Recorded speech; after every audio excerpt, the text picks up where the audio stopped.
Here we are, two-time Formula Drift champ. It's been a while, but you're fighting for it. Samuel, the crazy Swede Hubinette, how you doing, buddy? I'm doing great. It's a beautiful day here up in the Northwest, and we had a good test day.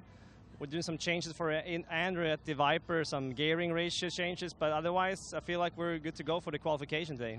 You're a busy man. Obviously, we can follow you on Twitter at Samuel Hubinette. You're really busy finding out where to eat sushi last night. Did you find sushi last night? Yeah, we did. You know, it's a good source. You know, you have a lot of fans out there always, reading what you do. And I was like, let's see if I have someone out there watching for me. And we got a good place here in Seattle. Good sake house is called. You got it. I know, Sam. You're very particular about your food. You need your bananas and you need your sushi. So in all seriousness, you're a really busy guy. Obviously, you compete in Formula Drift, and you're a stunt man. I saw you on Good Morning America or something the other day, driving with Tom. You're chasing Tom Cruise down on a motorcycle. Yeah, no, that was a good experience. I was working on that movie for 6-7 weeks last winter over in Spain, and we went over to Spain again to promote the movie and did a little chase scene with Tom and Cameron Diaz, and just had a blast with Rich Rutherford, a good friend of mine. So we were just chasing him there for a whole day and flew home the day after. So good experience. That's cool. Yeah. I mean, it's cool. It's just showing that, you know, professional drifters, as we know you and the drift fans come to know you, you're an experienced driver. So obviously you've been stunt driving in different films, and as a lot of the drivers are. Now let's talk about competition. You're a two-time Formula Drift champ, 04 and 06. You leapfrog Reese Millen in 05. FYI, vuvuzelas have entered the building here at Formula Drift. World Cup has officially come to. Oh, no. If you didn't get enough during World Cup, you're getting it right now. So that has officially happened now. Vuvuzelas. Now, you know, you're an international guy. Again, 04, 06. How is this car stacking up performance-wise compared to your Viper? You know, you had the Challenger there for a minute, which didn't lend too well to, you know, you won an event in Summit Point, West Virginia a couple years ago. But now another question is, how is it running your own program? You know, rest in peace, Sean Carlson. You're always in our thoughts and in our hearts, but you are operating your own deal, Samuel Hubinette Racing. So how do those two things land, this car and you are running your own program? Yeah, no, it was a challenging time because we got the package very late this year. Actually, in February we kind of got everything together. So we only had 2 months to, you know, get 2 cars ready, build 1 car, and with help from ES Motorsports with Brad, my crew chief, got it done in 6 weeks for the tech day. It was amazing, and the car finished 6th place on our first event, Long Beach. So we were very happy with that.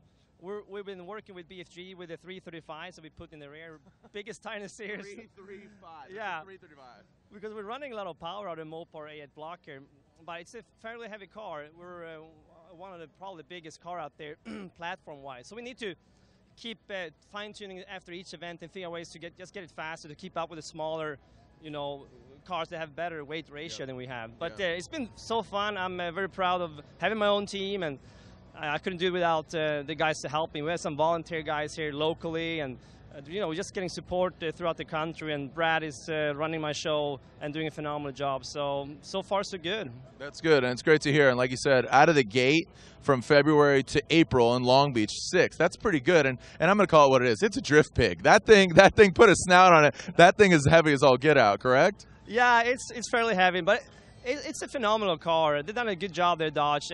It looks pretty heavy, but when you drive, it feels much more nimble. And they've done an amazing job making it really quick and fun and exciting. And having a Dodge V8 revving 8,900 RPM, how good can it get?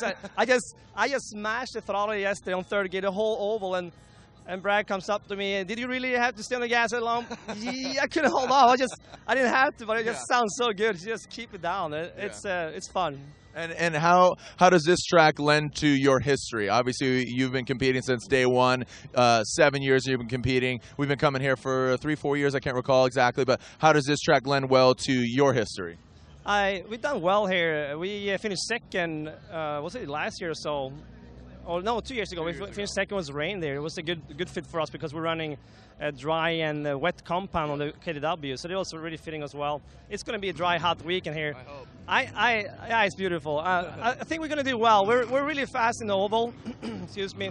The infield, we're struggling a little bit more because we have a longer wheelbase. It takes longer time for a longer wheelbase to flick in those tight corners. So I have to kind of make it up in the oval, and then hopefully you know, who knows? It's small mistakes anyone can do, and all comes down to the final you know, tandem battle. Yeah. And you know, this is just a fun track. You know, some say it's kind of a mini Irwindale. It's the bank. It's got the technical part. It's really rough too. So how do your BFGs handle in that situation? Nah, yesterday it was great. We have iBox suspension, so a combination with the suspension, the tire, and we work with tire pressure yesterday, and also work with the different settings like camber. You have to work with camber settings here. With the wings, you might even have to take away your wing. You're building up so much rear traction in some of the cars, so they have to pull the wing. We have to pull the wing out of the Viper because you get that load in the rear, and you just get those BFGs down, and you start to straighten out. So. Really?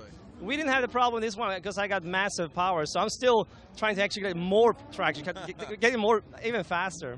That's crazy. Well, just the idiosyncrasies of this track. You're driving. You know, this vehicle's never been on this track, so a lot of testing, a lot of tuning. Yeah, we tried to do as much as we could yesterday. Unfortunately, it was a tech day too, so I was in line mostly of the day. But we got 2 really good hours, and we went through a few sets. But also, you have to find a balance of saving the car because it's today, it's testing 2 hours, then it's qualification, and then tomorrow is more testing, and then it's a race for a whole weekend. So we parked it before we were really content because we know we have 2 hours a day too. So we saved something for today. Finesse. The Crazy Sweet, Samuel Hubinette, thanks for your time, buddy, and have fun out there on the track. We are having a blast, living the dream here. It's so fun. Great way to put it. Living the dream. Samuel Hubinette in the Dodge BF Goodrich, Dodge Challenger, and his Samuel Hubinette racing teammate, ACP. There you go.